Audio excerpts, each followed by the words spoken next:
my video. Seperti biasa di video kali ini saya akan mengunduh tugas sistem informasi manajemen, yaitu saya akan mempresentasikan materi-materi apa saja yang ada dalam sistem informasi manajemen. Mau tahu penjelasannya seperti apa? Yuk simak video berikut ini.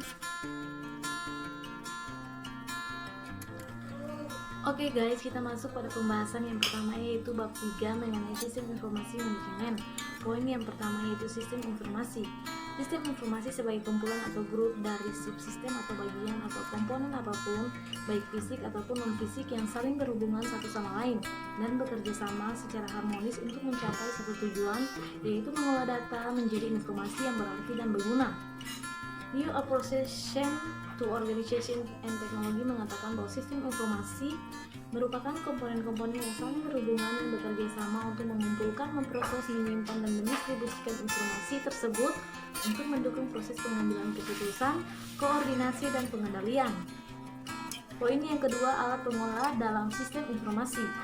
Sistem informasi yang pertama muncul di dunia adalah sistem informasi ciptaan Tuhan. Sering kita menyebutnya alamiah.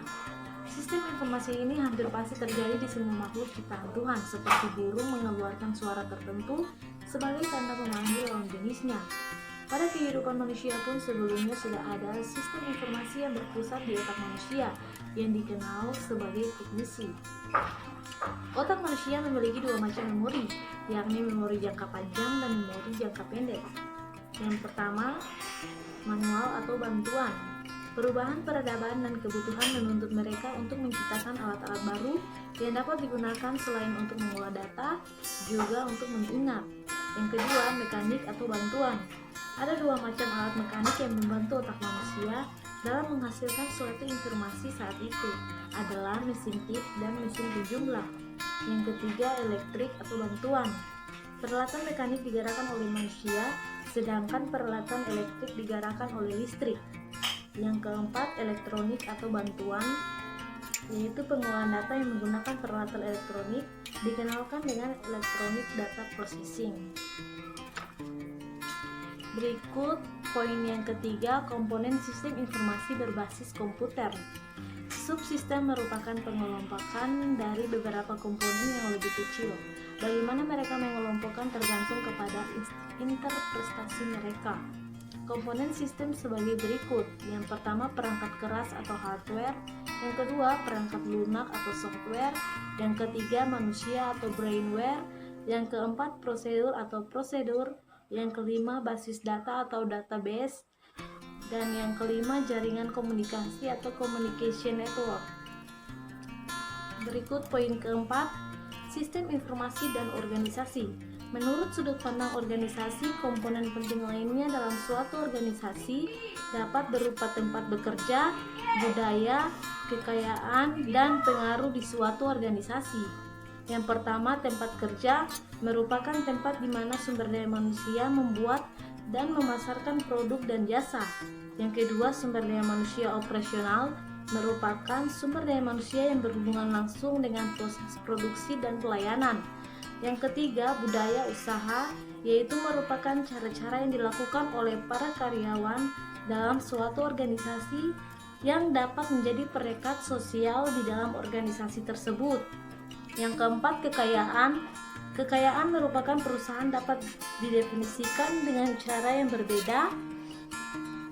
Ada yang menyatakan bahwa kekayaan perusahaan itu meliputi uang, mesin, peralatan, informasi, dan metode. Yang kelima, pengaruh, yaitu pengaruh timbal balik yang terjadi antara perusahaan dan lingkungannya terjadi sebagai akibat adanya interaksi terus-menerus. Berikut poin kelima, yaitu sistem informasi dan manajemen. Manajemen dipandang sebagai suatu upaya atau proses pencapaian tujuan dengan menggunakan keahlian orang lain.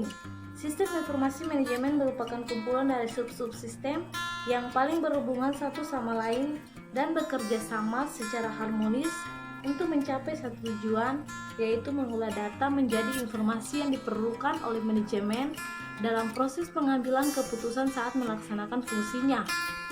Informasi yang berkualitas pada intinya harus memenuhi kriteria-kriteria sebagai berikut. Yang pertama, relevan atau informasi yang diterima harus sesuai dengan yang dibutuhkan. Yang kedua, tepat waktu. Informasi harus tersedia pada saat yang diperlukan. Yang ketiga, akurat. Informasi harus mencerminkan keadaan yang sebenarnya. Dan yang terakhir, keempat, yaitu lengkap. Informasi yang diberikan tidak sepotong-potong. Berikut poin ke-6, evolusi sistem informasi. Kualitas informasi seperti dijelaskan pada bagian sebelumnya haruslah relevan, tepat waktu, akurat, dan lengkap. Perubahan yang terjadi dari konsep data processing sistem ke sistem informasi manajemen adalah perubahan dalam kepentingan. Berikut poin ke-7, subsistem informasi secara organisasi. Sistem informasi manajemen merupakan sistem informasi bagi manajemen organisasi secara keseluruhan. Sistem informasi ini secara keorganisasian atau fungsi organisasi dapat dipecah menjadi beberapa subsistem informasi ditambah dengan sistem informasi eksekutif yang khusus dirancang untuk para eksekutif. Yang pertama yaitu sistem informasi eksekutif, merupakan subsistem informasi di dalam suatu organisasi yang dibuat untuk kepentingan eksekutif. Yang kedua, sistem informasi pemasaran, yaitu merupakan bagian dari sistem informasi manajemen yang memberikan informasi yang diperlukan dalam memecahkan masalah pemasaran perusahaan. Yang ketiga, sistem informasi keuangan. Sistem informasi ini dirancang untuk menyediakan informasi yang berhubungan dengan arus uang kepada pemakai di perusahaan. Yang keempat, sistem informasi sumber daya manusia, merupakan sistem yang memberikan informasi kepada bagian sumber daya manusia perusahaan. Subsistem input sistem informasi sumber daya manusia terdiri dari yang pertama, komunitas atau masyarakat keuangan, yang kedua, serikat pekerja, yang ketiga, supplier, dan yang keempat, pemerintahan. Subsistem output sistem informasi sumber daya manusia terdiri dari yang pertama, subsistem perencanaan tenaga kerja, yang kedua, subsistem penerimaan pegawai, yang ketiga, subsistem kompensasi, yang keempat, subsistem benefit, dan yang terakhir yang kelima, subsistem laporan keuangan.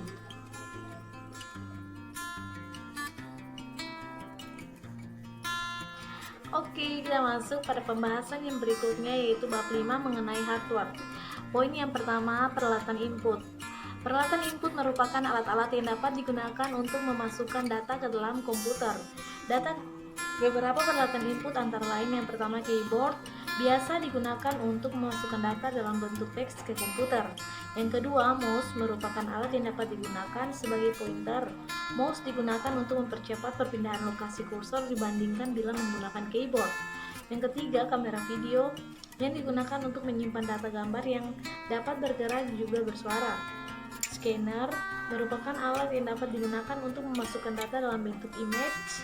Dan yang terakhir, kamera digital merupakan alat yang dapat digunakan untuk menyimpan data gambar. Berikut poin kedua, Central Processing Unit dan memori. CPU yang selama ini kita kenal mungkin berbentuk kotak segi empat. Pandangan kita bisa dibenarkan beberapa belas tahun yang lalu. Tapi untuk saat ini berkat perkembangan teknologi, pandangan kita kurang tepat karena pada saat ini benda berbentuk kotak tersebut hanyalah merupakan rumah atau box dari CPU. CPU yang sebenarnya ada dalam rumah tersebut tidak hanya ada CPU, akan tetapi juga ada komponen-komponen yang lain seperti hard disk, floppy disk, expansion slots, devices, controller, dan power supply. Prosesor atau CPU merupakan jantungnya sistem komputer, tapi walaupun demikian, prosesor ini tidak akan memberikan manfaat tanpa komponen pendukung lainnya. CPU tidak bisa bekerja dengan sendiri, CPU akan bekerja dengan bantuan komponen pendukung lainnya seperti arithmetic logical unit, control unit, dan sistem register. Arithmetic and logical unit atau ALU. ALU merupakan bagian dari CPU yang melaksanakan semua perhitungan aritmatika atau matematika dan melaksanakan operasi logika sesuai instruksi program. Control unit merupakan bagian dari CPU yang berfungsi mengatur dan mengendalikan semua peralatan yang ada pada sistem komputer. Tugas control unit adalah yang pertama, mengatur dan mengendalikan baik alat input maupun alat output. Yang kedua, mengambil instruksi-instruksi dari main memory atau primary storage. Yang ketiga, mengambil data dari yang akan diproses dari main memory. Yang keempat, mengirim instruksi ke ALU bila ada perhitungan matematika atau logika serta mengawasi bekerjanya ALU. Yang kelima, menyimpan hasil pemrosesan ke memori. Pada umumnya, CPU memiliki beberapa register yang berbeda dalam operasinya. Di antaranya yang pertama, accumulator, address register, program counter, instruction register, status register, dan general purpose register.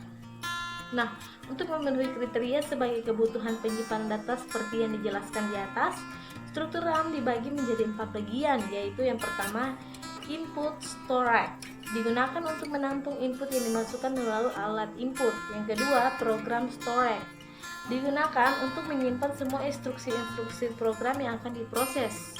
Yang ketiga, working storage, digunakan untuk menyimpan data yang akan diolah dan hasil dari pengolahan.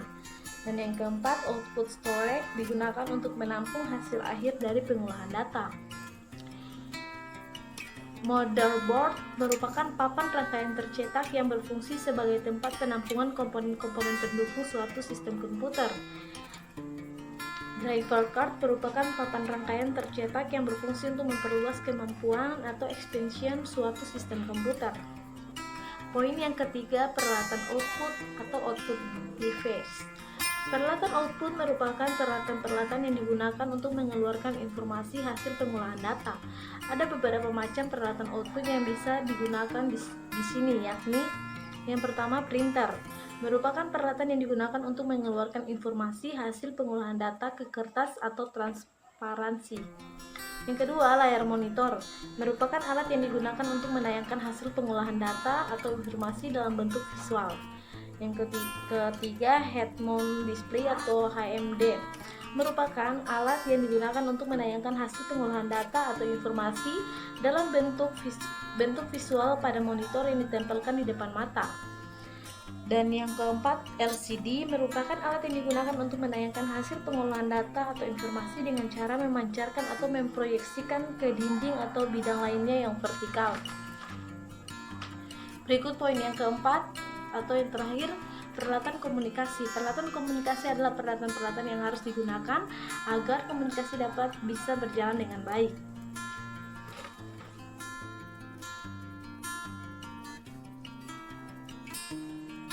Baik, kita masuk dalam pembahasan yang berikutnya, yaitu bab 6 mengenai software. Poin yang pertama, software. Software adalah kumpulan dari program-program yang digunakan untuk menjalankan aplikasi tertentu pada komputer. Poin yang kedua, perangkat lunak sistem atau sistem software. Perangkat lunak sistem merupakan kumpulan dari perangkat lunak yang digunakan untuk mengendalikan sistem komputer. Operating system berfungsi untuk mengendalikan hubungan antara komponen-komponen yang terpasang dalam suatu sistem komputer. Jenis-jenis program dalam sistem operasi yaitu yang pertama, bootstrap reader, berfungsi untuk membaca bagian utama dari sistem operasi dari penyimpanan kedua atau secondary memory atau tambahan ketika komputer pertama kali dinyalakan. Yang kedua, diagnostic test, berfungsi untuk melakukan pengecekan terhadap jalannya komponen-komponen dari sistem komputer, sepertinya pengecekan terhadap RAM dan disk drive. Berikut, operasi sistem eksekutif, berfungsi mengendalikan jalannya sistem komputer, seperti menjalankan program dan mengirimkan perintah ke hardware. Yang keempat, BIOS, berfungsi untuk yang pertama membaca karakter dari keyboard, yang kedua menulis karakter pada layar monitor, yang ketiga menulis karakter pada printer, yang keempat menentukan apakah printer sedang sibuk atau tidak, dan yang terakhir 5, membaca sektor disk pada disk drive tertentu. Berikut yang kelima, autolytic program, berfungsi untuk yang pertama memformat disk, yang kedua menunjukkan isi dan disk, yang ketiga mengcopy isi dari disk ke disk yang lain, yang keempat memindahkan isi dari disk ke disk yang lain, yang kelima menunjukkan sisa dari disk, yang keenam membuat backup hard disk, yang ketujuh menyimpan kembali backup ke hard disk. Berikut yang keenam, file maintenance, berfungsi untuk memberikan fasilitas kepada program yang dibuat oleh user untuk membuat, membaca, dan mengisi file. Fungsi sistem informasi. Fungsi sistem operasi. Sistem operasi memiliki beberapa fungsi yang diantaranya pertama, menjalankan komputer saat komputer pertama dinyalakan. Yang kedua, menjalankan program aplikasi. Yang ketiga, menjalankan program atau IT. Yang keempat, mengelola file. Yang kelima, menjalankan mode batch atau menumpuk data sebelum diolah. Sistem operasi multitasking dan multi-user. Yang pertama, multitasking adalah sistem operasi yang bisa melayani beberapa program komputer yang tersimpan pada memori untuk menjalankan aplikasi tertentu pada saat yang bersamaan. Yang kedua, multi-user adalah sistem operasi yang biasa melayani beberapa user pada saat yang bersamaan untuk menjalankan suatu aplikasi tertentu yang tersimpan pada komputer tertentu seperti server atau host. Berikutnya, interpreter. Interpreter merupakan software yang berfungsi sebagai penerjemahan bahasa yang dimengerti oleh manusia ke dalam bahasa yang dimengerti oleh komputer atau bahasa mesin, perintah per perintah. Berikutnya, compiler berfungsi untuk menerjemahkan bahasa yang dipahami oleh manusia ke dalam bahasa yang dipahami oleh komputer secara langsung dalam suatu file. Berikut perangkat lunak aplikasi. Perangkat lunak aplikasi merupakan software yang siap dipakai. Perangkat lunak aplikasi dibuat untuk membantu masalah yang relatif umum, karena itu sangatlah wajar kalau software ini tidak dapat memenuhi kebutuhan spesifik setiap pengguna komputer.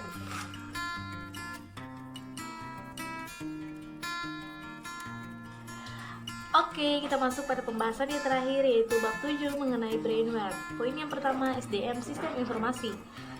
Sumber daya manusia. Sistem informasi merupakan sumber daya yang terlibat dalam pembuatan sistem informasi, pengumpulan dan pengolahan data, pendistribusian, pemanfaatan informasi yang dihasilkan oleh sistem informasi tersebut.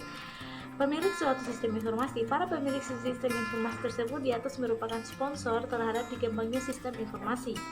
Pemakai sistem informasi. Para pemakai sistem merupakan orang-orang yang akan menggunakan sistem informasi yang telah dikembangkan. Para pemakai sistem informasi menentukan yang pertama, masalah yang harus dipecahkan, yang kedua, kesempatan yang harus diambil, yang ketiga, kebutuhan yang harus dipenuhi, dan yang terakhir, batasan-batasan bisnis yang harus termuat dalam sistem informasi. Poin yang kedua, kelompok eksekutif dan staf.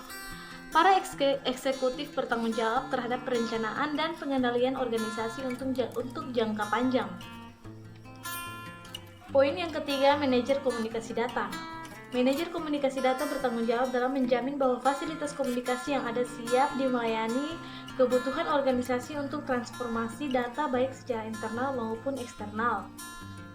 Database administrator. Database administrator atau DBA bisa perorangan atau subbagian dari data administrator yang bertanggung jawab dalam memelihara integritas data yang disusun untuk mengontrol data dari kemungkinan terjadinya data yang dipublikasikan atau data yang belum dinormalisasi. Manajer keamanan. Manajer keamanan bertanggung jawab dalam melindungi sumber daya organisasi dari berbagai kemungkinan kerusakan, kehilangan, dan selalu menjaga agar orang-orang yang tidak berwenang tidak mengakses data yang bukan bagiannya. Manajer pendidikan dan pelatihan. Manajer pendidikan dan pelatihan bertanggung jawab dalam memberikan jaminan kepada organisasi perusahaan bahwa sistem informasi dan SDM selalu mengikuti perkembangan teknologi yang ada. Manajer pengolah data. Pada saat tertentu, manajer pengolah data memiliki tanggung jawab dalam menerapkan hardware dan software setelah aplikasi baru selesai dibangun dan tetap memelihara aplikasi yang lama bila suatu saat diperlukan. Poin yang keempat, fungsi yang berorientasi kepada pemakai. Manajer pengembangan sistem informasi manajemen yang mengembangkan software aplikasi akuntansi memiliki tanggung jawab dalam pengembangan dan pemeliharaan program-program aplikasi. Manajer proyek sistem informasi. Manajer proyek akan bertugas menganalisa dan membuat program untuk setiap proyek yang disetujui. Analisis sistem informasi bisnis. Analisis sistem informasi bisnis bertanggung jawab dalam menganalisa problem-problem bisnis dan merancang solusi yang sesuai dengan kebutuhan. Programmer aplikasi bertanggung jawab untuk membuat program yang sesuai dengan solusi yang diputuskan. Programmer pemeliharaan. Programmer pemelihara bertanggung jawab untuk memperbaiki kesalahan atau error yang ditemukan pada program aplikasi yang telah operasional dan selalu menjaga agar program aplikasi atau software dapat memenuhi semua kebutuhan manajemen dan perubahan lingkungan. Poin yang kelima, pengendalian intern dan efisiensi. Bertanggung jawab dalam mengamankan harta kekayaan perusahaan melalui berbagai macam cara.